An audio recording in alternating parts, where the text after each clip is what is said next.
Hey, hi, welcome back to Digit.in. My name is Vignesh.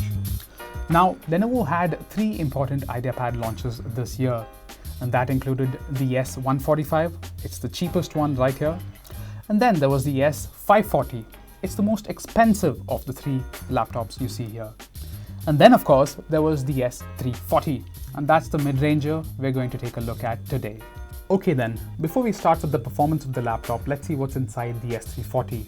It comes with an Intel 8th Gen Core i5 CPU, 8GB of RAM, and a solid state. Actually, I'm sorry, this one comes with a hard drive. Well, you see, every other variant on Lenovo's website comes with a solid state drive, but this one alone came with a hard drive. Let's see how the performance was anyway. Everyday performance on the review unit can best be termed decent. It was apparent that the device's speed was limited greatly by its hard drive. A cold boot to Windows 10's lock screen took somewhere between 1 and 2 minutes. Getting to the desktop took another full minute from that point. Opening File Explorer for the first time took about 3.5 seconds. Opening a 1 MB PNG file in Photos for the first time took close to 9 seconds and up to 2 seconds subsequently. Bringing up the Start menu took about 2 seconds on an average. Browsing on a Chrome window with over a dozen open tabs was fairly smooth, but switching between the tabs or other windows took some time. Every time I switched between windows, I noticed a second's lag in the window switcher. On the whole, the IdeaPad S340 never really stuttered or hiccuped, but displayed ample lag when there was disk activity involved. It's why this model is best bought with one of those solid-state drive options that Lenovo offers on its official website. In simpler words, the sluggish hard drive inside just ruins the otherwise promising performance party on the IdeaPad S340. Let's move on to battery.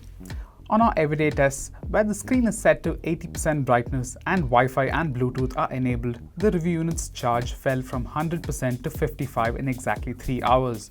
During the tests, the IdeaPad S340 was tasked with continuous browsing and constant music playback through USB headphones. On another such run, with a slightly heavier load, the charge fell from 100 to 45% in the same 3-hour time frame.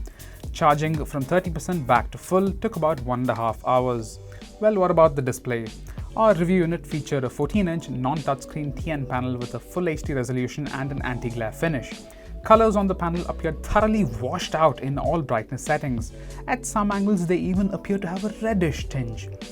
What's more, both vertical and horizontal viewing angles were severely limited. This made text quite hard to read even if the font size wasn't too small.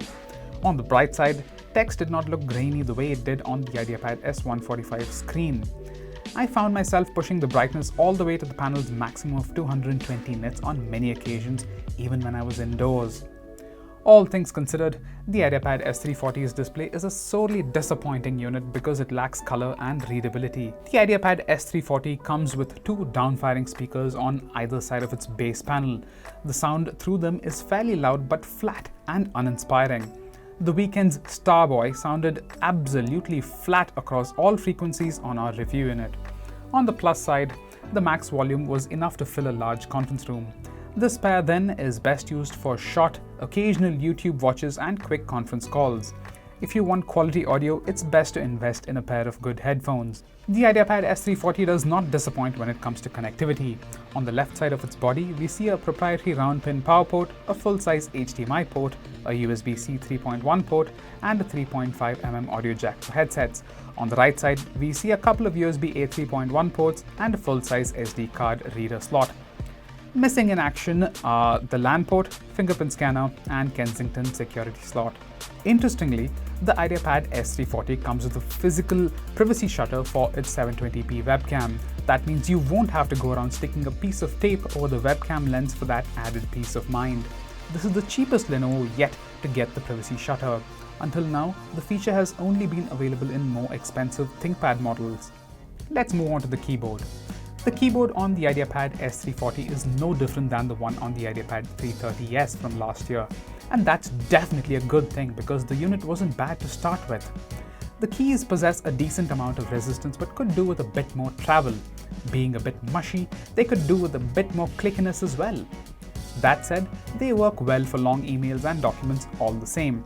You won't find yourself mistyping too much along the way, really. In addition, there are 2 stages of backlighting for all your low light typing. In summary then, the IdeaPad S340 sports a moderately comfortable keyboard. Unlike the touchpad on the cheaper IdeaPad S145, the one on this IdeaPad S340 is a modern precision unit. This means the pointer's movement is natural and linear. It also means multi-finger taps and swipes work right out of the box. All the touchpad settings can be changed in Windows settings without installing a third-party driver or utility. The 2 click keys under the touchpad's smooth, smudge-free surface are fairly easy to click as long as you press within the lower half section of the touchpad. What about the build and design? This is one department in which the Lenovo IdeaPad S340 excels without a trace of doubt. Lenovo has basically taken everything that's nice and clean in last year's IdeaPad 330S and incorporated it in the new IdeaPad S340. It has also shaved off body thickness by 1.05 mm. As a result, Lenovo's refreshed mid-ranger looks neat and modern. The base panel ditches the curvy chins for a crisper, more ThinkBook-like look. The slim black bezels around the display continue to look slim. What's more, there's that privacy shutter for the webcam that we covered earlier. While the top cover of the IdeaPad S340 is made of anodized aluminium, the base panel is made of plastic with soft paint coated on top. Surprisingly, the difference hardly shows when you're carrying the device around in the hands. The IdeaPad S340 appears to be a rigid and durable machine with little flex on the lid and almost no flex on the keyboard island, so it should survive the occasional scratch. There's ample grip all around too. The display on the IdeaPad S340 goes all the way back to 180 degrees, which should make your in-bed computing sessions more comfortable. All things considered then, the IdeaPad S340 is a well-engineered laptop for its price. Well then, let's sum up the new IdeaPad S340. If you've already got last year's model, the IdeaPad 330S, there's really no reason to upgrade to this year's model.